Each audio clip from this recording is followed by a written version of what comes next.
Ay, ako pala si Teacher Resty. Teacher ako sa DepEd. Minsan DSWD. Taga-pirma ng Purpose.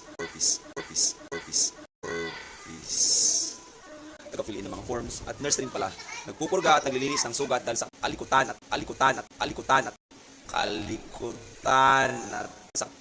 kakulitan. Counselor pa ha, nagbibigay advice at nag-inspire para tumino lang ang mga batang ito. Gardener din, taga-layout, taga-ayos, taga-tanim at taga-dilig. Minsan naman security guard, taga-bantay ng mga mag-aaral. Para hindi sila sumibat. Security officer din, making sure that the students are safe always. Kaya nga, magaling kami sa mga earthquake drills. Ayan. So minsan, lawyer pa, tagapagtanggol ng mga bata, kakampi kung kinakailangan. Engineer din, taga-assess at taga-plano sa mga dapat idadagdag at i-repair sa room. Carpenter din ako. Kung ang mga kulang ay ayaw makipagtulungan,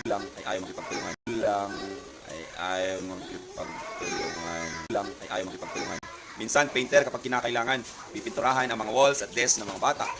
Yan. Tatay o nanay din ako. Tagapag-alaga o tagapag-alala kung dapat magpagupit para mas pugi at ganda. Kapag iiwan ng mga bata na akala nila malinis ang room at mapanghina ang CR, reporter din. Lahat ng concert sa mga bata at announcement. MC kapag may program, clowns kapag board ng mga bata, or guruan. Doktor din nga pala, nagpapainom ng mga gamot at inaalam ang mga visions ng mga bata kung pass o fail ba. Ay nako, I love my job. Ano pa ba? Tapos di mo ma-appreciate? Hindi mo kami ma-appreciate? Huwag mo rin sabihin kami ay teacher lang ha, pero kami ay naiiyak sa dami ng trabaho. Lahat ng mga teachers dyan, Happy Teachers Day. Hashtag I'm a teacher, hashtag teachers month, hashtag nakaka-proud maging teacher, hashtag noblest profession, buhay guro. I salute to all teachers out there. Goodbye.